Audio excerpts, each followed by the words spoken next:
안녕하세요. 반갑습니다. 알기 쉬운 원리 이야기 제4장 책임 분담과 영인체의 성장 57페이지입니다. 1. 성장 기간과 책임 분담. 우리가 젊을 때는 내 삶이 내 뜻한 바대로 될 것으로 기대하지만 점점 나이가 들면서 인생이 그렇지 않다는 것을 느끼게 됩니다. 또 가만 보면 어떤 사람은 나쁜데도 잘 사는 것 같고 어떤 사람은 착한데도 못 사는 것 같죠. 공부를 못했는데 출세하는 경우도 있고 못난 사람이 잘난 사람과 결혼을 하는 것으로 보이기도 합니다. 이해가 되는 경우도 있지만 도무지 이해가 안 되는 경우도 있는데요. 그래서 사람의 운명이란 정해져 있는가 보다라고 생각하게 됩니다. 누군가는 그 운명을 신이 정해준다는 생각에 기도를 하고 누군가는 사주팔자에 있다고 생각하며 점집을 찾아다니고 누군가는 전생이 있다고 믿고 그 전생을 알고자 합니다.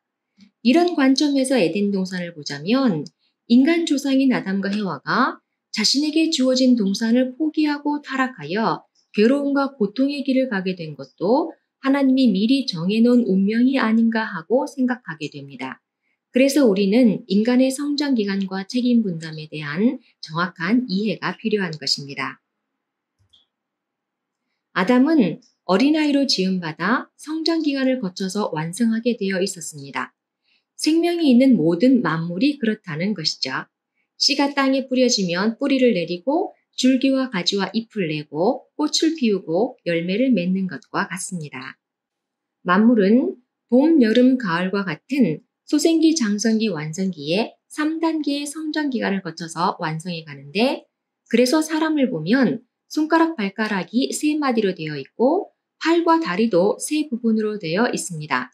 몸은 사지, 몸통, 머리로, 자연계는 광물, 식물, 동물로, 물질은 기체, 액체, 고체의 3상으로 나타나는 것도 같은 이유입니다. 인간은 성장 기간인 3단계를 완성하지 못하고 타락했기 때문에 구원 섭리의 과정에 있어서 삼수가 많이 나타나게 됩니다. 성경에 보면 3층으로 만든 노아의 방주, 아브라함의 세 종류의 제물, 이삭 번제를 위한 3일 노정, 모세 때 어둠의 재앙 3일, 출애굽을 위한 3일, 요단강을 건너기 전 여호수아를 중심한 3일, 예수님의 사생의 30년과 공생의 3년, 3인의 동방박사, 3대 시험, 예수님의 세 제자, 겟세마네 동산에서의 3차의 기도, 예수님이 운명하시기 전의 3시간의 어둠과 3일 만의 부활 등이 그것을 말하고 있는 것입니다. 하나님이 아담 해와에게 생육하고 번성하여 만물을 주관하라고 하셨습니다. 그런데 주관은 아무나 할 수 없고 창조주만이 주관하는 것입니다. 인간에게 만물을 주관하라는 이 말씀은 사람의 입장에서 보면 축복이지만 만물의 입장에서 보면 기쁨이 아닐 수도 있습니다. 왜 만물이 인간에게 주관을 받아야 하나요? 사람의 경우 주관하는 사람과 주관받는 사람이 모두 기쁨이 있어야 합니다. 그래야 주관받는 사람이 순종을 하겠죠. 마음이 동하지 않는 순종은 순종이 아닌데 겉으로만 순종하는 것을 자신에게 순종했다고 좋아하는 것은 어리석다고 말할 수 있을 것입니다. 만물이 창조주 하나님을 믿고 따르지만 창조주가 아닌 인간에게 나를 주관하라고 하지는 않을 거예요. 하나님의 아들이라 하더라도 만물이 스스로 주관해달라고 할 수 있는 존경받을 만한 인격과 사랑의 실적이 있어야 하는 것입니다.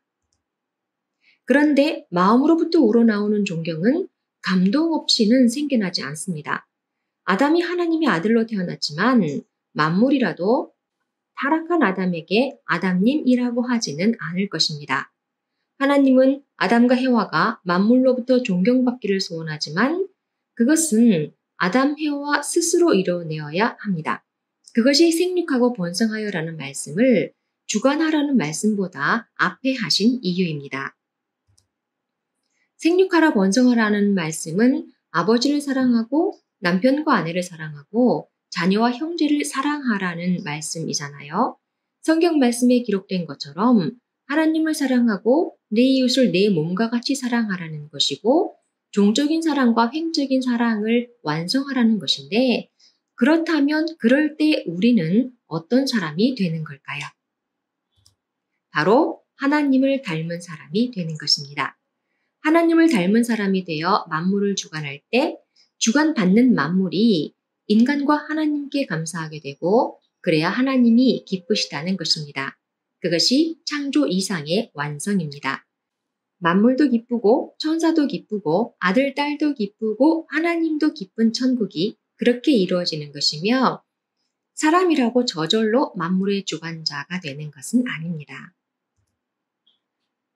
하나님의 창조는 만물과 인간의 몸과 마음의 완성인데 만물과 인간의 몸은 원리 자체의 주관성과 자율성에 따라 성장하여 완성하게 하셨습니다. 그러나 인간의 마음의 완성은 인간 스스로의 노력으로 완성해야 합니다. 이 마음의 완성을 아들에게 맡기신 것입니다. 창조의 완성은 하나님의 힘 95%와 인간의 힘 5%를 합해서 100%가 되도록 창조하셨습니다. 하나님께서는 인간도 창조 위협에 동참하게 함으로써 하나님과 같은 창조주의 입장에 세워서 만물을 주관할 자격을 갖추게 하려고 하셨습니다. 만물에게는 없는 책임을 인간에게 부여한 이유는 인간을 하나님과 같은 자리에 세우기 위한 것입니다. 그래서 인간에게 책임 분담이 있는 것이죠. 인간이 자기 마음을 완성하는 것, 사랑을 완성하는 것은 자기 책임이라는 것입니다. 공부도 자기가 해야 되는 것처럼 사랑도 자기가 완성해야 하고 하나님이 해줄 수는 없는 것인데 오늘날까지 하나님을 찾아가는 사람들에게 이 책임 분담이 있다는 것을 잘 몰랐었던 것입니다. 사실 어느 시대를 막론하고 책임이 없던 시대는 없었는데요. 재물을 뜻밖의 드리는 것도 율법을 잘 지켜야 하는 것도 예수님을 믿고 따라야 하는 것도 그 시대에 하나님을 믿는 사람들의 책임이었습니다. 구하는 것도 찾아야 하는 것도 문을 두드리는 것도 믿는 사람들이 해야 할 책임이었지만 그러나 그것이 사랑의 인격을 완성하기 위한 책임이었다는 것을 명확하게 몰랐던 것입니다. 인간의 삶에 있어서 무엇보다 중요한 것은 마음의 결실입니다. 참 사람의 인격을 완성하는 것은 나의 책임 분담에 해당하는 것입니다. 생육하고 번성하여 만물을 주관하라는 말씀은 사랑과 신정으로 인격을 완성하라는 말씀인데 그런데 잘 자라서 부부 사랑을 찾아가는 과정에 잘못하여 탈선할 것을 하나님은 염려하셨습니다. 사춘기가 되면 위험이 따르고 그것이 염려가 되어 주신 말씀이 선악과를 따먹지 말라는 말씀이었던 것입니다.